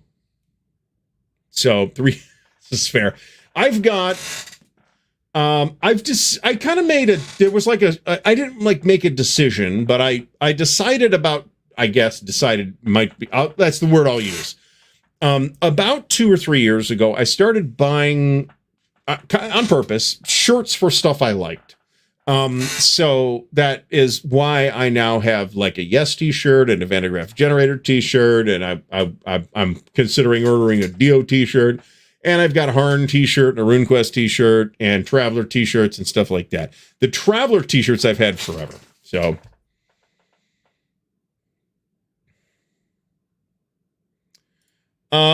bear in mind that the new version is probably going to be a substantial component upgrade. A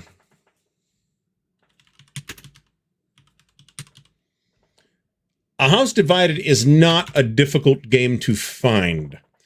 I will mention that the new edition is going to be $52 is the pre-order price, which is as good as anything anywhere else, right?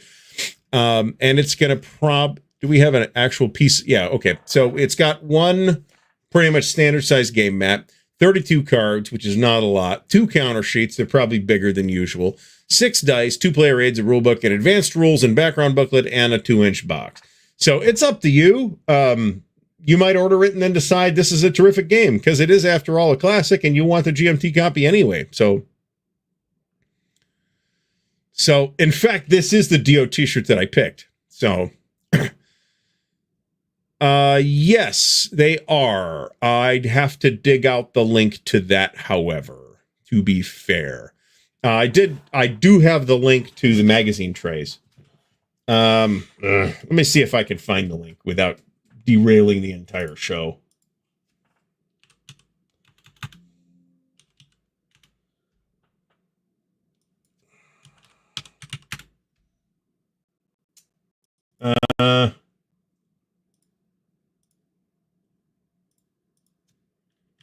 Bear with me here.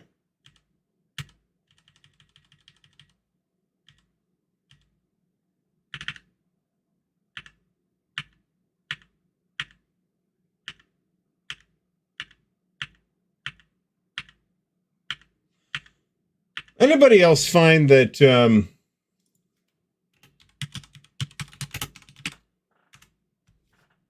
Microsoft Outlook search function is absolute ass? Absolute ass.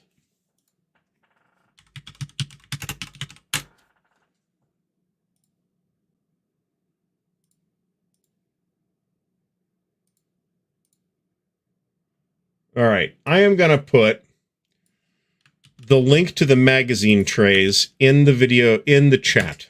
There you go. They might be allowed.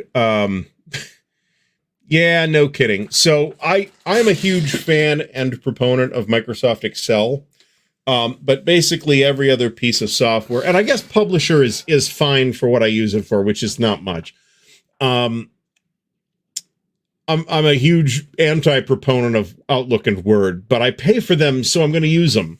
I'm paying for Excel, and what I am willing to shell the money out for is Excel, which is just better than the competition.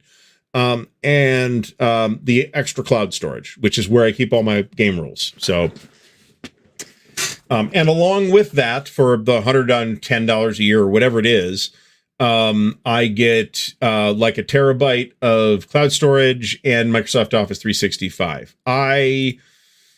I do like LibreOffice's word processor better than Microsoft Word, but I loathe Microsoft Word, and its spreadsheet is frankly inferior to Excel. So, Teams sucks. I hate Teams. It sucks.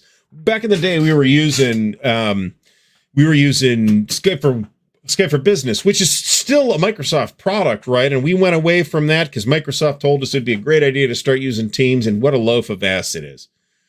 So it's not free for me, but I'll pay for it for the cloud storage and Excel. So, and I'm not going to maintain multiple word processors on the computer. I'm just not. If it was up to me, I'd still be using Lotus Word Pro for a word processor. It is far superior in absolutely every respect to Microsoft Word. You have not listened to that many of these shows because this does get busted out from time to time. So, works a treat is a phrase never before spoken in the same sentence as Microsoft Teams. It is flaky. If you are using it for, we use it at work all the time and it flakes out constantly. So there you go. I need some more of them too. I've actually filled the magazines up. So I'm not a big fan of WebEx. I would rather use Skype than for like personal use, I use Discord for this kind of thing, or StreamYard. And those are fine. So Lotus 123 was a big pioneer in the spreadsheet field. VisiCalc predates it, though. Thank you, Vince Ree, for clearly demonstrating herself to be older than myself. I do vaguely remember VisiCalc, and I used 123. That's the spreadsheet I learned on. But to be blunt, Excel is just better. It is just better. I do use logical functions from time to time, and I think the syntax of logical functions is better in Excel, among other things. So just restart or not start, or dump you out of the meeting, or fail to log you into the meeting at all. So we spent like an hour talking about perspective in Wargames. We didn't even waste 45 minutes up front. So how do I remember VisiCalc? I'm older than I look, apparently. So I don't know if Excel's the best thing. Yeah, it probably is, actually, thinking about it. Microsoft owns a bunch of stuff that they didn't themselves do, right? That somebody else did and they bought it because they have a lot of money. So on the other hand, Excel I use literally every day. Another thing I'm a huge fan and proponent of is Inkscape. I use Inkscape every day, and it's Inkscape that resulted in a sore wrist today, actually, is because of all the clicking that I did. Now this is exactly why, despite having a low opinion of Outlook and Microsoft Word, this is another reason why I do pay for, this is the cloud storage though. So I use Microsoft OneDrive, which has seamless integration into this is going to sound like an advertisement for OneDrive. It's got pretty seamless integration into Windows. So it's just a folder on your hard drive that syncs itself to a cloud piece of storage. Now, they give you a certain amount of free cloud storage, but it's not enough to hold all my rules and stuff. So, and by rules, I mean rules and counters and vassal modules and all that shit. It's everything. But you can also get a mobile app for iPhone or Android, so you can access it on your phone or your tablet or your whatever. So you can you can access the files anywhere. It's really handy. And that is actually what pushed me over the edge to paying for Microsoft 365 was the extra cloud storage. So otherwise, I got a discounted copy of Office 2016 or something like that. I'd still be using that. I'd be fine with using Excel 2016. I could live with it. So here's the thing, Mo. It's on your computer and in the cloud, and you can fiddle with that setting if you want. But I prefer the redundancy, and I don't have to worry about backups as much because it's backed up. It's in some cases triple backed up because I have a hard drive I back this stuff up to too. So.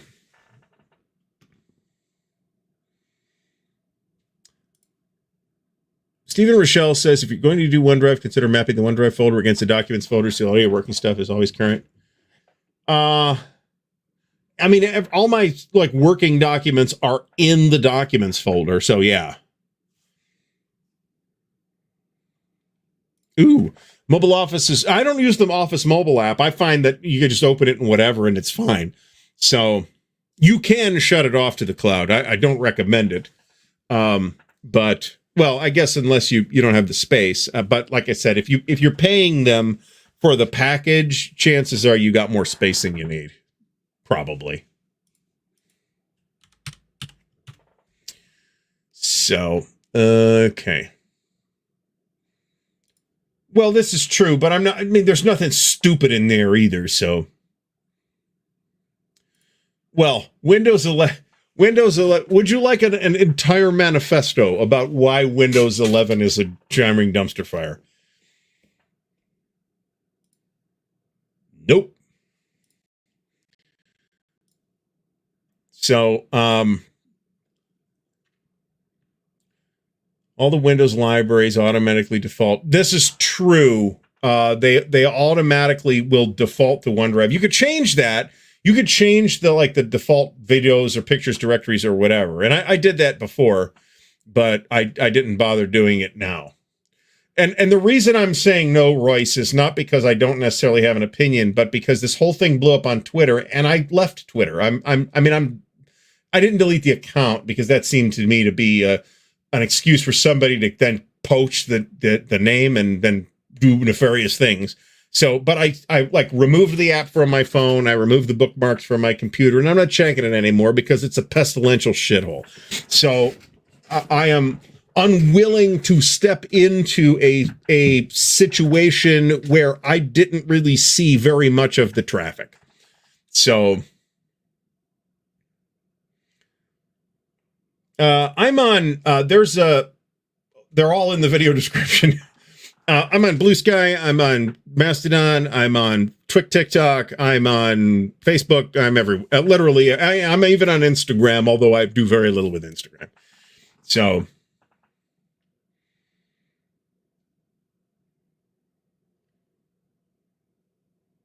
I'm unwilling to put embarrassing things into OneDrive, so let me be clear about that. So, but that's just me not being a dope.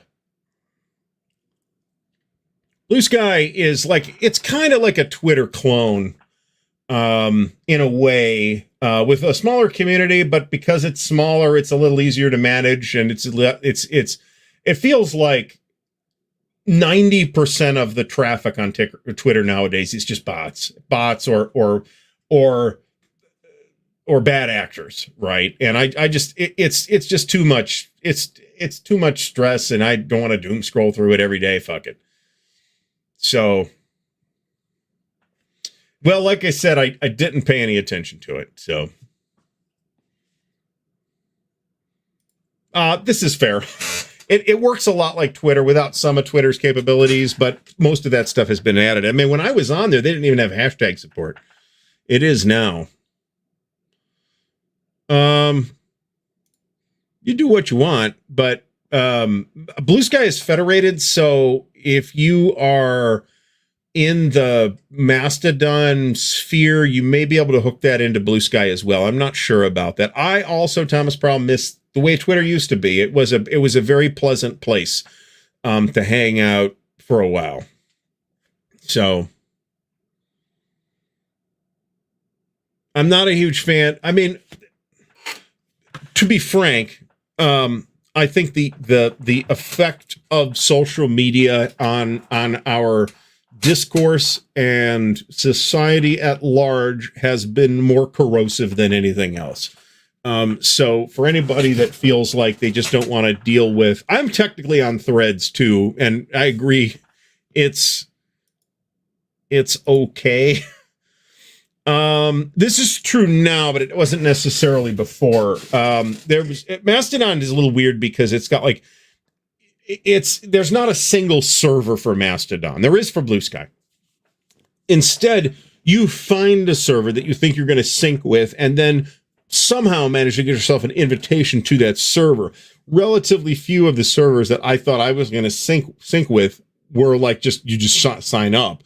You'd have to like get an invitation or something like that. So now it's not that difficult to get one of those invitations, but still it's a barrier to entry that other social medias don't have. And Blue Sky, for a while, you also needed an invitation. So, but that is not the case anymore. You can just sign up. So, I mean, I'm not doing this. I don't feel like as a content creator, I can do this. But I'll tell you what, there is a part of me that wants to say, I am going to take a month off from social media, or at least a week, and just not look at it and just do other things. That would be nice. I mean, this is true too. So there are, I mean, somebody mentioned OnlyFans as a joke, but I mean, if you think about it, that it's not, other than the specific content that's there, it is a social media platform, right? So it's not fundamentally different from what was that, Tumblr, right? So Discord is the advantage of Discord is that you can tailor your community. Either you find a community, this is always true, right? This is true of bulletin, message boards too. If you find a community that's working for you, you stay there and it's fine. Eventually that community will change and you'll find that you aren't comfortable there anymore. This happened to me with RPGNet. I was a regular on RPGNet for several years. And eventually the tone of the place just ended up being something that I found not that appealing. So sure you did is the obvious answer. GeoCities and MySpace and all these. I had a live journal at one point. I was not active with it. So this is actually quite funny. Where to go to win an argument that no one is having. It is now. And I think that social media in general has sort of polluted our ability to actually have real conversations. I don't think I was ever on Genie, but I wasn't on I was on AOL for a while. I was on CompuServe pretty briefly. I was on AOL for probably a couple of years, I think. And this was back in the day when that was how a lot of people got to the internet. That is not the case anymore. Well, if you're not going to engage, then I really liked Google Plus. A lot of people, there was a poppin' gaming community on Google Plus. And then Google shut it down and that all went away. And a lot of that went to, what was that place called? MeWe. And that just never seemed to take off, even to the extent that Blue Sky and Mastodon have. That just did not take off. So look at this. Mark says that Genie is where GBOH Alexander was coordinated and printed. I think it was AOL. Reasonably sure it was AOL. That was the platform on which my correspondence with Gary Gygax occurred. So Google has a bad tendency to just get rid of, to just torpedo really good platforms. They did this with Google Reader as well, which was wonderful, and the alternatives are just not nearly as good. Well, apparently. Google Reader was, yeah, there you go. We are old and full of wisdom. Genie became AOL. I think Genie eventually got bought by AOL after, but it was its own thing for a while. There was, I want to say this was on Genie. There was an early online game, fantasy game called Gemstone or Gemstone 2 or Gemstone 3 that I really wanted to play at the time because it was based on the Rollmaster engine. You'd be surprised sometimes at the origins of some of these video games. The Elder Scrolls games started out, I think it's Elder Scrolls, started out as a GURPS game, actually, and then they didn't end up getting the license and they had to do something different. So, Gemstone 3, perhaps, was what I was thinking of.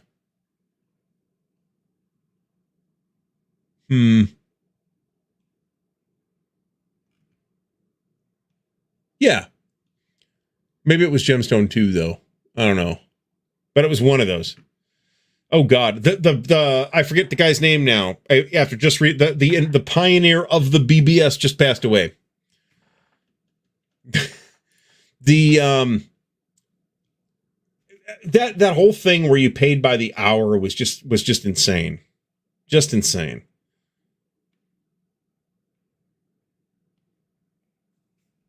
I think by the time I was on AOL, it was a flat monthly fee too. And actually, I think that's one of the big reasons why AOL took off, other than the fact that they gave away thousands of those, millions probably, of those free CDs where you just plug it in and you get a certain amount of free time, whatever that is.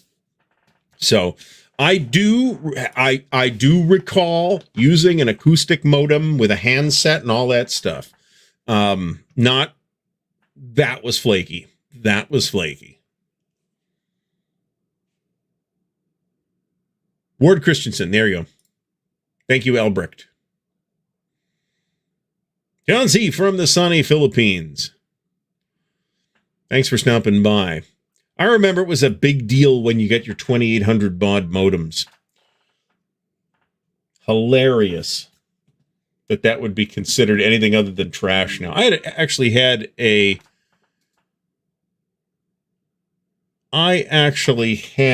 what's this? Well, we'll get to this after the show, I suppose.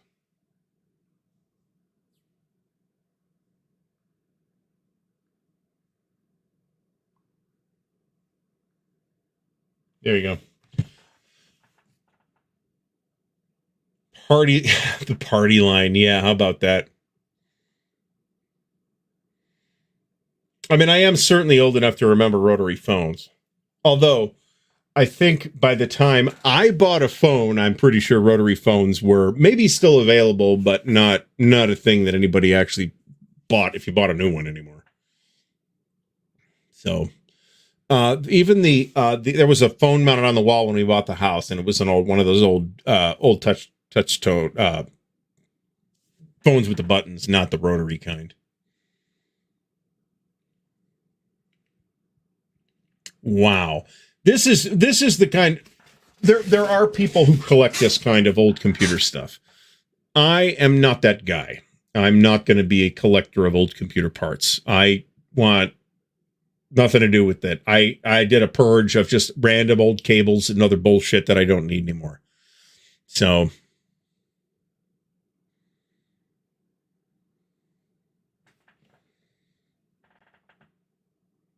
yeah. And baseball teams. So there's that. Telengard. Avalon Hill's Telengard. So Avalon Hill had a line of computer games, for those who don't remember, although most of us probably do. The only one of them that I played legitimately a lot of was Telengard. And it's what we would nowadays call a roguelike, where it's like a random procedurally generated dungeon, and you have a character, and it looks a lot like D&D, and your mission is to go into the dungeon and get as much cool loot as you can. And then if you die, and the game's over. So I believe that there is a if you look Telengard up on Wikipedia, and I think the link will be in the Wikipedia article, there's a way to play Telengard through your web browser. So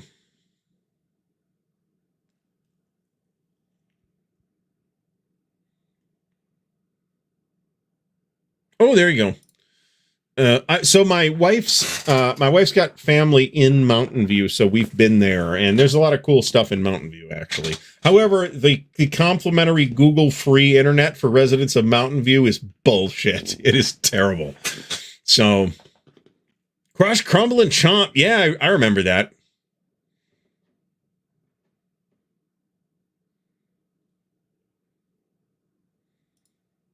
Don't think this didn't happen. Absolutely, this happened. You could 100% very trivially, easily kind of knock this around in basic, because it was all. At least Telengard was just basic. So, Jesus, I vaguely remember this. I remember at the time wanting the Odyssey 2. If anybody remembers that. We never had one. We did have an Atari 2600 at some point, though. And then eventually there was a Nintendo where I want to say, I might be mixing platforms up. I want to say the biggest things I played were Romance of the Three Kingdoms, which was for 13-year-old me or whatever it was. Could have been 15, I don't know, but something like that. That was engaging. And then we played a lot of Tecmo Bowl.